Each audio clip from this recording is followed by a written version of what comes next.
Est-ce que réellement tu es obligé de te sacrifier pour ta famille?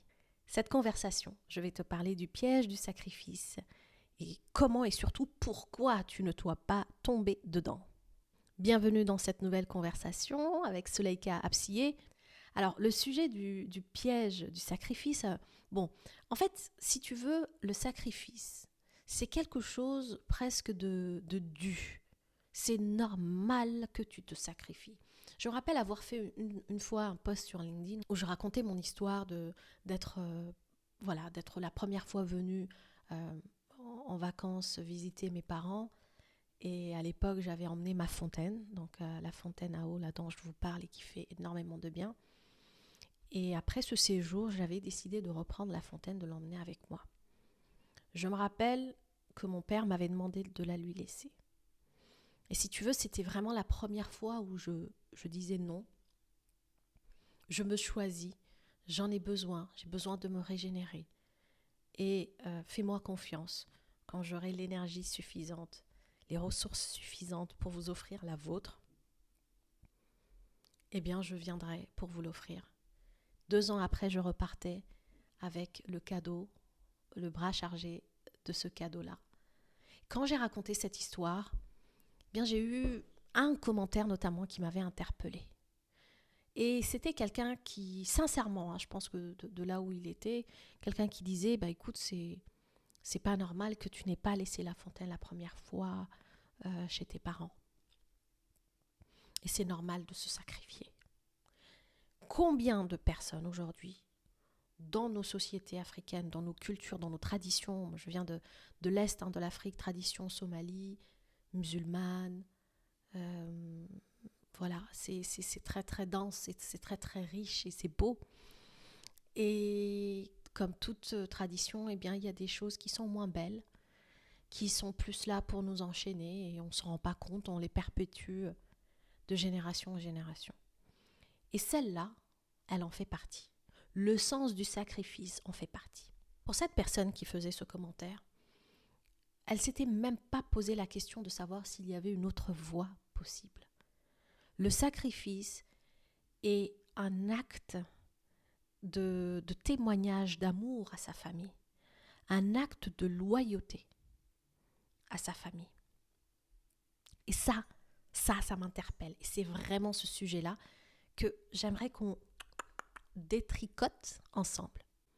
Alors on va commencer tout d'abord par le sens du mot sacrifice. Le sacrifice, étymologiquement, il vient du fait de rendre sacré, de faire quelque chose de sacré. D'accord ? Donc ça vient du latin sacrificium, qui désigne une offrande, en particulier de la nourriture, des objets, voire des vies humaines ou animales à une ou plusieurs divinités. Bon, voilà le premier sens du sacrifice. La première fois où, dans ma tradition islamique, nous avons parlé du sacrifice, c'était à l'époque du prophète Ibrahim,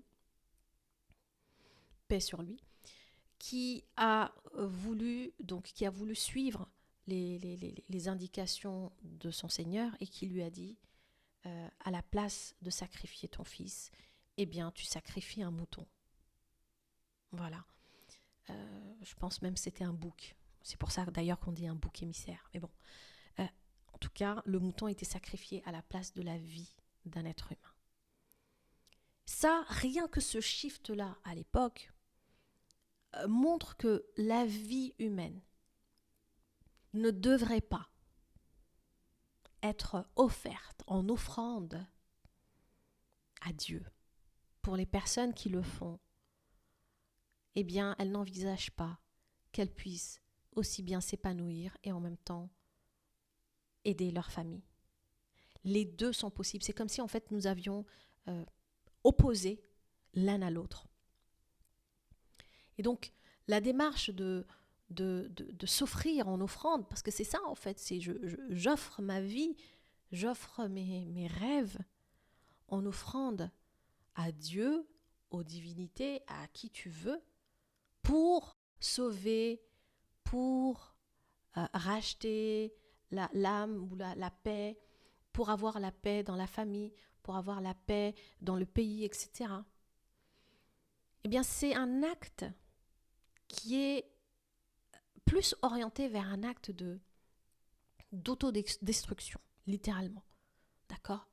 Parce que réellement, si tu étais dans la défense d'une cause, parce que il y a aussi ces gens-là qui défendent des causes, qui mettent leur vie en péril parce qu'ils sont en train de défendre une cause.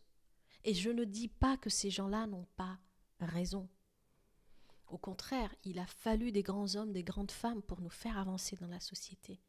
Et ces gens-là, elles ont vraiment permis aussi de nous faire avancer. Elles ont gagné des causes grâce à leur contribution. Mais ces personnes-là, elles ne sont pas dans un acte de sacrifice. Elles poursuivent un rêve, elles défendent une cause, elles défendent un idéal, et c'est plus un élan de vie qui se dessine. Cette personne, admettons Nelson Mandela dans sa prison, quand il passe une vingtaine d'années en prison, il n'a pas sacrifié 20 ans d'années.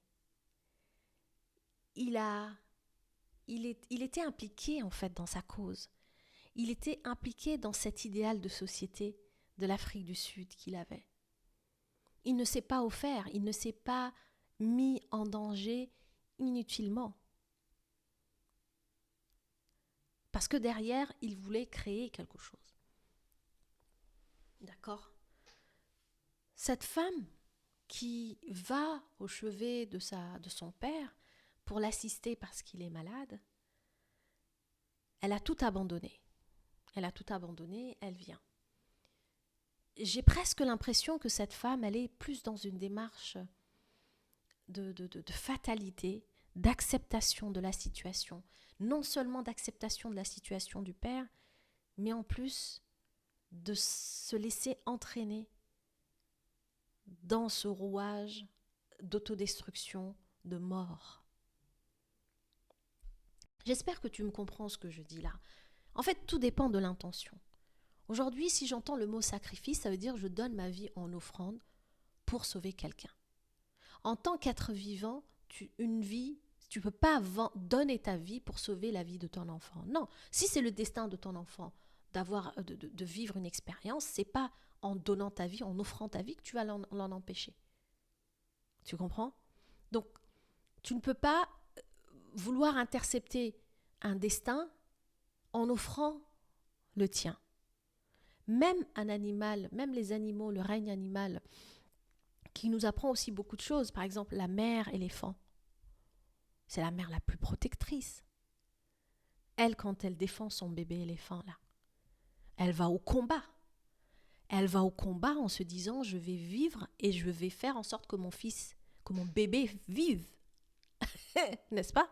Elle va pas en disant, prenez-moi, laissez mon bébé.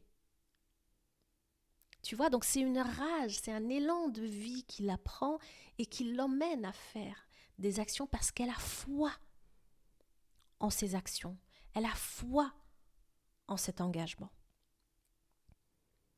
C'est pour ça que je te dis, si par exemple, toi qui es une femme, qui a une carrière, qui vit peut-être à l'étranger ou qui est même dans le même pays, aujourd'hui, si tu te dis que je vais lâcher tout ça pour m'occuper, assister mon père qui est au chevet, qui est, alité, eh bien, qu'est-ce que tu fais pour lui donner cette rage de vie, cet élan de vie? Comment tu la lui transmets? Parce que moi, je préfère 1000% que tu changes ta situation, parce que rien n'est figé au final. On peut s'orienter dans une carrière ou sur un chemin et après, il y a les épreuves de la vie qui nous en dévient et c'est ok, d'accord?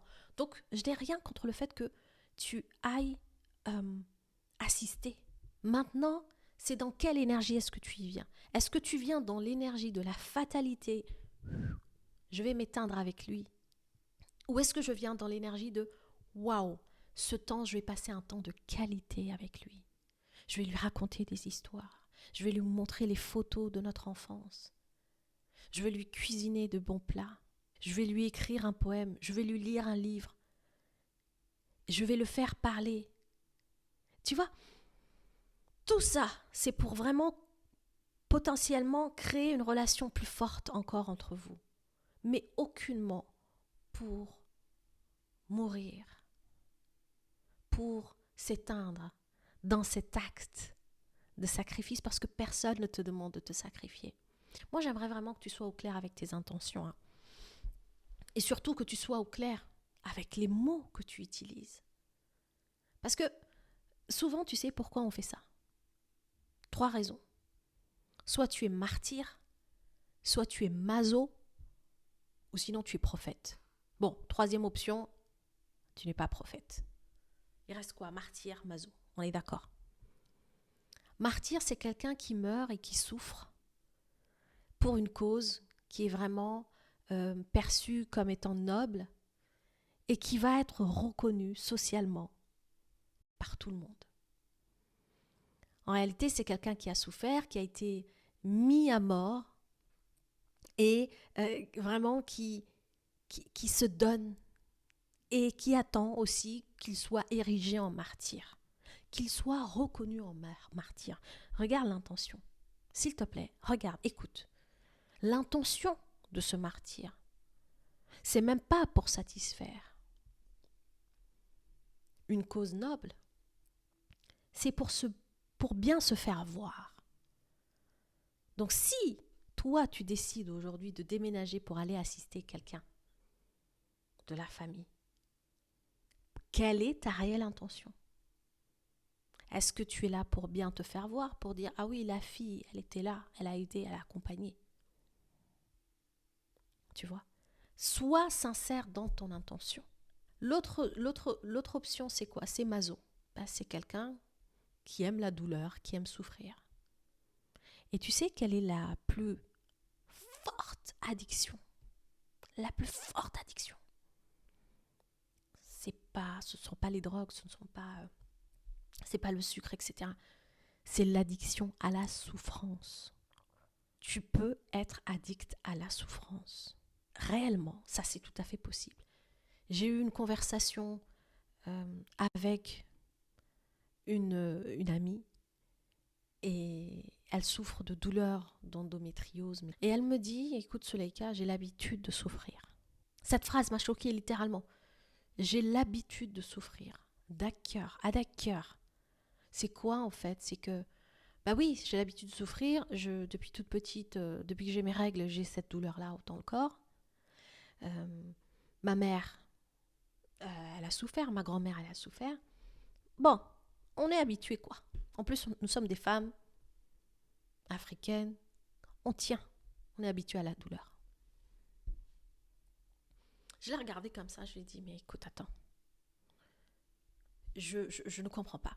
Est-ce que tu crois que nous sommes sur cette terre pour souffrir, uniquement pour souffrir,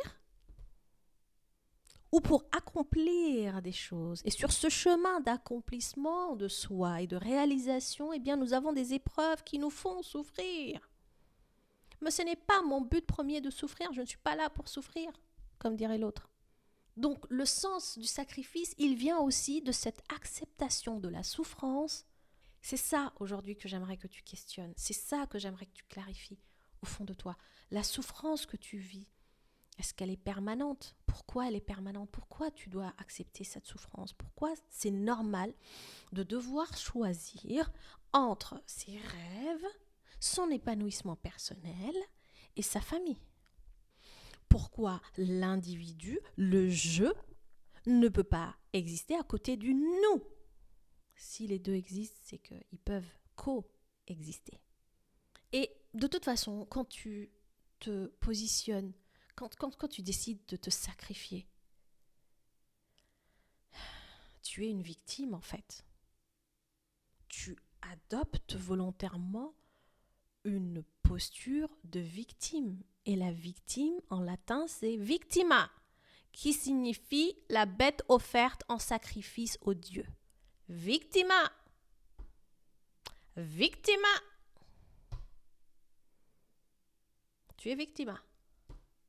Ou tu es victima. Même Dieu, il t'a dit non, mets un mouton à la place. Si tu intègres en toi le sens du sacrifice, c'est que tu acceptes d'être victime et de ne pas, de ne pas t'autoriser à vivre le bonheur, l'harmonie qui vient du fait que tu puisses concilier les différentes dimensions de ta vie. Tu sais, j'ai aussi décidé de faire ces vidéos-là parce que j'aimerais que nous réconcilions les différentes dimensions de notre vie, les différentes catégories de notre vie. Nous ne sommes plus obligés d'opposer le travail à la santé, d'opposer la réussite personnelle à la réussite collective, etc. Il n'y a plus ce genre de choix à faire. Tu peux prétendre à une harmonie, à un équilibre, une paix intérieure. D'accord ? Donc la solution, c'est quoi ? De sortir de cette posture de victime et de se positionner en tant qu'adulte responsable. Adulte responsable. Responsable en capacité de répondre. C'est ça que ça veut dire responsable. Respondere. Capable de répondre. Donc pour ce faire, je veux reprendre ma responsabilité, tu veux reprendre ta responsabilité, n'est-ce pas ? Donc nous sortons de la position de victime. Nous sortons du sens du sacrifice. On arrête de se sacrifier. À partir de maintenant, je prends des décisions avec intention et en étant pleinement conscient. Donc premièrement, je me libère de la culpabilité. Ce sentiment insidieux qui est presque une seconde nature. Tu as le droit de croître, grandir, embellir. Ça va dans le sens de la vie. La croissance est dans le sens de la vie. La rétractation, la fermeture, la peur du changement, la crispation, la stagnation, ça va à l'opposé de la vie. Ensuite, je t'invite à aussi briser le cycle de la souffrance. Cycle de femme en femme, en femme, en femme. On a souffert, on a été excisé, la douleur de l'accouchement, c'est normal. Après femme battue, après femme qui ne travaille pas, qui sacrifie pour les enfants, pour le mari, pour... Je caricature, mais tu as compris quoi. C'est comme s'il y avait un cycle naturel, un profil type de personnes prédisposées à se sacrifier et prédisposées à souffrir. Donc, nous sortons de la souffrance. Nous ne sommes plus victimes. Ensuite, troisième action, c'est de choisir ses priorités. Tu sais, pour se déployer dans toutes les catégories de sa vie, on ne peut pas mener de front plusieurs projets. Tu l'auras compris. Et à un moment donné, en fonction du cycle de vie où tu te trouves, tu vas peut-être privilégier de développer ta croissance financière et en même temps ta santé, plutôt que de passer beaucoup de temps avec tes enfants puisqu'ils ont grandi, ils sont autonomes. Ils ont grandi, ils sont autonomes, ils ont peut-être quitté la maison. Donc, ça te laisse le temps de développer d'autres catégories de ta vie. Donc, évidemment, nous ne pouvons pas tout mener de front d'un coup. Mais par contre, tu choisis des priorités. Tu dis, ok, maintenant, la priorité, c'est ma famille parce qu'il y a cette personne qui a un problème de santé. Je vais lui dédier le temps, l'énergie, en m'impliquant dans sa guérison, en m'impliquant dans la création d'une relation de qualité entre nous, sans mettre tout le reste à la poubelle. C'est juste que dans ton agenda, tu vas voir des actions ou des plages horaires qui sont plus importantes pour telle catégorie, pour la famille. Tu vois. Et parce que pour toi, ces priorités, elles viennent de tes valeurs. Si ta valeur principale, c'est la santé, si ta valeur principale, c'est la famille, eh bien, c'est tout à fait normal qu'à un moment donné, tu puisses dédier du temps à cette famille. D'accord ? Mais ce n'est pas un temps que tu dédies pour que ça stagne. C'est pour faire avancer les choses de ce côté-là. Toi, commencer à libérer des relations un peu difficiles, un manque de communication. Non, en fait, cette épreuve de ce parent malade, il t'emmène à venir ralentir, à venir regarder cette catégorie de ta vie et à venir libérer, réparer, apaiser des choses de ce côté-là. Ce n'est aucunement pour t'oublier et mourir là-dedans. Non, tu es là pour faire grandir. Tu ressors de cette période-là, tu ressors avec de beaux souvenirs, tu ressors avec des leçons, des enseignements.